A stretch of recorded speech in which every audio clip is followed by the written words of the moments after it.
चलिए जानते हैं आज की देश और दुनिया की सिलेक्टेड काम की और महत्वपूर्ण 50 बड़ी खबरों को सिर्फ 10 मिनट में। पर अभी तक आपने इस वीडियो को लाइक नहीं किया तो लाइक कर दीजिए। रावण की तरह सोच सिर है पीएम मोदी के। कांग्रेस अध्यक्ष खड़गे ने पीएम मोदी पर साधा निशाना। बीजेपी ने किया भयंकर पलटवार। दिल्ली के सीएम अरविंद केजरीवाल का बड़ा बयान। कहा 75 साल में पार्टियों और नेताओं ने भारत को गरीब देश बना दिया। गुजरात में थमा पहले चरण का चुनाव प्रचार। कांग्रेस, बीजेपी और आम आदमी पार्टी ने की ताबड़तोड़ रैलियां। सरदा मर्डर केस के आरोपी आफताब ने दिया चौंकाने वाला बयान। कहा फांसी भी मिली तो अफसोस नहीं, जन्नत में मिलेगी हूर। कोविड वैक्सीन के लिए किसी को बाध्य नहीं किया। साइड इफेक्ट पर मुआवजा मांगना गलत। केंद्र ने सुप्रीम कोर्ट में दाखिल किया हलफनामा। कश्मीर में भी होगी G20 की बैठक। भारत पहली बार 1 दिसंबर से करेगा सम्मेलन की अध्यक्षता। सरदा हत्याकांड के आरोपी आफताब का 1 दिसंबर को होगा नार्को टेस्ट। दिल्ली पुलिस को कोर्ट से मिली इजाजत। मैं शर्मिंदा हूं कश्मीर फाइल्स पर प्रोपेगेंडा वाले बयान पर इजरायली राजदूत ने जूरी हेड को लताड़ा। भारत से मांगी माफी। उद्धव ठाकरे ने दी महाराष्ट्र बंद की चेतावनी। कहा 2 दिन में इस्तीफा दे राज्यपाल भगत सिंह कोश्यारी। आरबीआई ने किया बड़ा ऐलान। कहा 1 दिसंबर को लॉन्च होगा रिटेल डिजिटल रूपी का पहला ट्रायल। गुजरात में राजस्थान के सीएम की चुनावी सभा में घुसा सांड। गहलोत बोले डिस्टर्ब करने के लिए भेज देती है बीजेपी। गौतम अडानी लाने वाले हैं सुपर ऐप। एक प्लेटफॉर्म पर मिलेगी कई सुविधाएं। देश के सरकारी स्कूलों में बच्चियों को मिलने चाहिए मुफ्त सैनिटरी पैड। सुप्रीम कोर्ट ने केंद्र और राज्य सरकारों से मांगा जवाब। अमेजन ने दिया भारतीय कर्मचारियों को झटका। अगले महीने होगी सैकड़ों लोगों की छटनी। नई रिपोर्ट ने दिया शोक। पाकिस्तान के नापाक इरादों को फिर बीएसएफ ने किया नाकाम। अमृतसर में पाक ड्रोन को मार गिराया। शादियों के सीजन में महंगे हुए सोने चांदी। गोल्ड का भाव बढ़कर 52,000 के पार। सिल्वर 62,000 से फिसली। द कश्मीर फाइल्स के बाद कश्मीरी पंडितों पर बढ़े हमले। यह एक पार्टी का प्रचार वाले फिल्म शिवसेना सांसद संजय राउत ने किया दावा। एप्पल ने अपने ऐप स्टोर से ट्विटर को हटाने की दी धमकी। एलन मस्क ने लगाया बड़ा आरोप। अब व्हाट्सएप पर खुद को भेज सकेंगे मैसेज। कंपनी ने जारी किया नया फीचर। पश्चिम बंगाल की सीएम ममता बनर्जी ने खोया पाए। कार्यक्रम के दौरान बीच में ही रोका भाषण। अधिकारियों को लगाई फटकार। दिल्ली एम्स का सर्वर पिछले 6 दिनों से पड़ा ठप। मरीज हुए परेशान। ओपीडी रजिस्ट्रेशन के लिए लग रही लंबी कतारें। दिल्ली एमसीडी चुनाव प्रचार के दौरान सीएम केजरीवाल ने बीजेपी पर कसा तंज। कहा नगर निगम में काम करते तो सीएम केंद्रीय मंत्रियों को नहीं आना पड़ता। मुंबई में खसरे के संक्रमण पर ठाकरे गुट ने बोला हमला। कहा चीन की तरह महाराष्ट्र में भी लोग सड़कों पर न उतर जाएं। भारत में रहने वाला हर व्यक्ति हिंदू। बिहार में बोले संघ प्रमुख मोहन भागवत। आरएसएस का सपना सबको जोड़ना। पीएम मोदी को रावण कहने वाले कांग्रेस अध्यक्ष खड़गे के बयान पर भड़के बीजेपी नेता संबित पात्रा। कहा सोनिया राहुल की जुबान बोल रहे। राष्ट्रीय सुरक्षा सलाहकार अजीत डोभाल का बड़ा बयान। का सीमा पार आतंकवाद मानवता के लिए खतरा। 10 महीने के निचले स्तर पर क्रूड ऑयल तेल कंपनियां काट रही है मलाई। आम लोगों को राहत नहीं। गुजरात में गरजे यूपी के सीएम योगी आदित्यनाथ। बोले कांग्रेस ने रुकवाया राम मंदिर का काम। पीएम मोदी के आते ही रुके दंगे।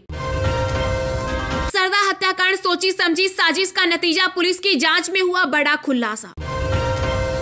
G20 की अध्यक्षता के मौके को यादगार बनाना चाहती है मोदी सरकार। की जा रही है कई खास तैयारियां। हिंद प्रशांत क्षेत्र में विकास की अपार संभावनाएं। ब्रिटिश पीएम ऋषि सुनक बोले भारत के साथ कर रहे एफटीए। राजस्थान में भारत जोड़ो यात्रा के दौरान राहुल गांधी के साथ चलने के लिए देना होगा इंटरव्यू। फिजिकल टेस्ट पास कर बनेंगे प्रदेश यात्री। 10 मिनट के लिए आफताब को सौंप दो कर देंगे 70 टुकड़े। बोले तलवारों से लेस हमलावर। उत्तराखंड में धामी सरकार ने धर्मांतर कानून में किया संशोधन। अब 2 से लेकर 7 साल तक की सजा निर्धारित। दिल्ली के सीएम अरविंद केजरीवाल ने बीजेपी पर साधा निशाना। भाजपा को बताया वीडियो बनाने वाली कंपनी। टेरर फंडिंग मामले में लॉरेंस बिश्नोई के ठिकानों पर एनआईए की रेड। दिल्ली, हरियाणा और राजस्थान में गैंगस्टर के करीबियों पर छापेमारी। केंद्र कांग्रेस सरकार ने हाईकोर्ट में जजों की नियुक्ति के लिए 20 नामों की फाइल कॉलेजियम को वापस भेजी। चीन सीमा पर अमेरिका के साथ भारत का युद्धाभ्यास हेलीबोर्न ऑपरेशन को अंजाम देंगे दोनों देशों के सैनिक। सद्दाम जैसा लुक पर असम के सीएम हेमंत बिस्वा शर्मा ने दी सफाई, कहा दाढ़ी हटा ले तो नेहरू जैसे दिखेंगे राहुल गांधी। चीन में भड़के विरोध की आग को अमेरिका ने दी और हवा, कहा सबको शांतिपूर्ण तरीके से आवाज उठाने का अधिकार। द कश्मीर फाइल्स फिल्म के डायरेक्टर विवेक अग्निहोत्री ने IFFI जूरी हेड के बयान पर कसा तंज, कहा सच सबसे खतरनाक। चीन के साथ विदेश नीति को लेकर यूके के पीएम ऋषि सुनक बोले, अब कथित स्वर्णिम का युग हुआ समाप्त। सरदा हत्याकांड को लेकर दिल्ली में बुलाई गई महापंचायत में हुआ हंगामा, महिला ने शख्स पर की चप्पलों की बौछार। राजस्थान में गहलोत पायलट कला में राहुल गांधी का युद्ध विराम अनुभव और युवा जोश का संदेश मिटाएगा दूरियां। यूपी के सीएम योगी आदित्यनाथ के फुटबॉल वाले बयान पर शिवपाल यादव ने किया पलटवार, कहा ऐसा खेलूंगा कि सीधा गोल हो जाएगा। यूक्रेन के खेरसोन में एक हफ्ते के अंदर 258 बार बरसाए गए बम, राष्ट्रपति जेलेंस्की ने किया दावा। केंद्रीय मंत्री गिरिराज सिंह ने ओवैसी को बताया जिन्ना, कहा बिहार में लागू करेंगे जनसंख्या नियंत्रण कानून, सीएम नीतीश कुमार पर भी कसा तंज। 34 साल पुराने रोड रेज मामले में पंजाब कांग्रेस के पूर्व अध्यक्ष नवजोत सिंह सिद्धू अच्छे आचरण के कारण गणतंत्र दिवस पर हो सकते हैं जेल से रिहा। बीजेपी से यही उम्मीद थी, अब जनता करेगी मेरी सुरक्षा, सिक्योरिटी कम होने पर बोले सपा नेता शिवपाल यादव। श्रीलंकाई नौसेना ने तमिलनाडु के 24 मछुआरों को किया गिरफ्तार, मुख्यमंत्री MK स्टालिन ने विदेश मंत्रालय को लिखा पत्र। ICC T20 विश्व कप में हारने के बाद BCCI का बड़ा एक्शन, T20 से दूर रहेंगे भारतीय टीम के सीनियर खिलाड़ी, वनडे और टेस्ट पर होगा फोकस। 38 साल बाद फटा दुनिया का सबसे बड़ा सक्रिय ज्वालामुखी मोना लाओ, 2 लाख जिंदगियों पर मंडरा रहा खतरा।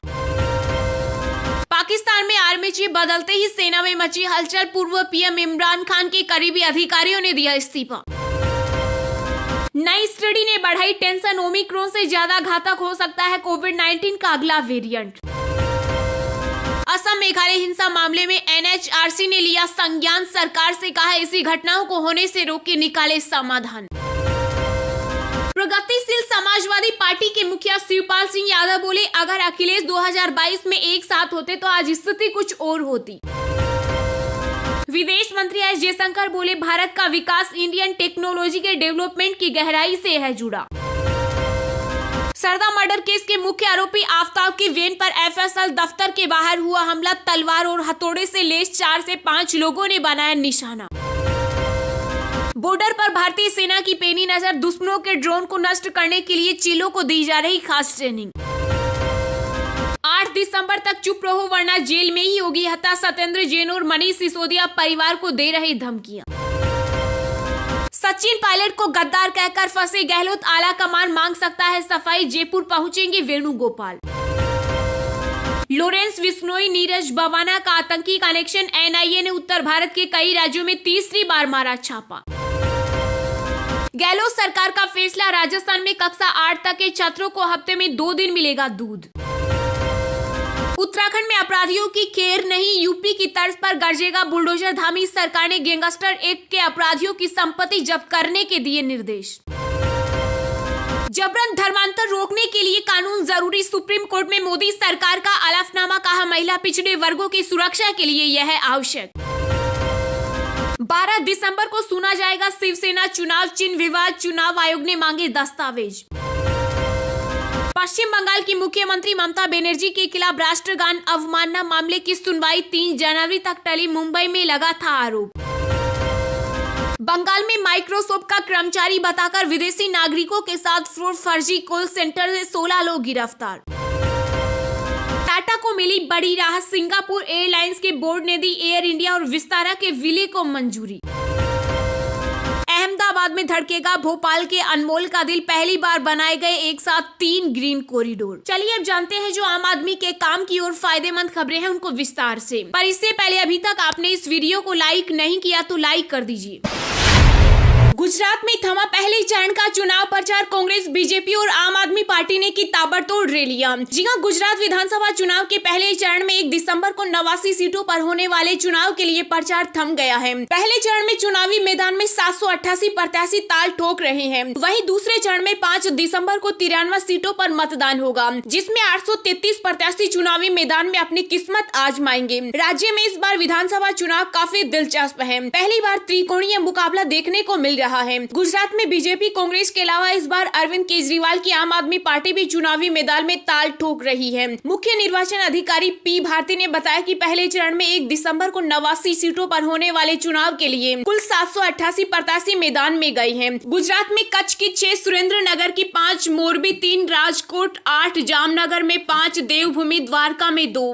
पोरबंदर में 2, जूनागढ़ में 5, गिर सोमनाथ में 4, अमरेली में 5, भावनगर में 7, बोटाद में 2, नर्मदा में 2, भरच में 5, सूरत में 16, तापी में 2, डांग में 1, नवसारी में 4 और वलसाड़ की 5 सीटों को मिलाकर कुल 89 विधानसभा सीटों पर वोटिंग होगी।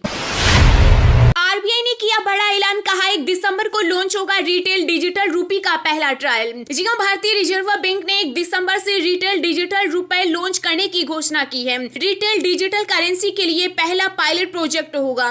इस प्रोजेक्ट के दौरान डिजिटल रुपए का निर्माण, डिस्ट्रीब्यूशन और रिटेल इस्तेमाल की पूरी प्रक्रिया की टेस्टिंग की जाएगी। रिजर्व बैंक के इस डिजिटल करेंसी को सेंट्रल बैंक डिजिटल करेंसी नाम दिया गया है। 1 दिसंबर से इसका रोल आउट देश के चुनिंदा लोकेशन पर किया जाएगा, जिसमें कस्टमर से लेकर मर्चेंट तक को शामिल किया जाएगा। Central bank digital currency RBI की तरफ से जारी किए जाने वाले करेंसी नोटों का डिजिटल स्वरूप है। ये करेंसी नोटों की तरह ही पूरी तरह वैध और मान्य है। रिजर्व बैंक के अनुसार यूजर्स मोबाइल फोन या डिवाइस में स्टोर बैंकों के डिजिटल वॉलेट से डिजिटल रूपी के जरिए लेन देन कर पाएंगे। अगर आपको किसी दुकानदार को डिजिटल रूपी में भुगतान करना है तो QR कोड के जरिए किया जा सकता है। इसकी वैल्यू कागजी नोटों के बराबर ही होगी। अगर आप चाहें तो इसे देकर कागजी नोट भी शामिल कर सकते हैं। भारत की इकोनॉमी को डिजिटल रूप में विकसित करने की दिशा में इस रिजर्व बैंक के इस कदम को अहम माना जा रहा है।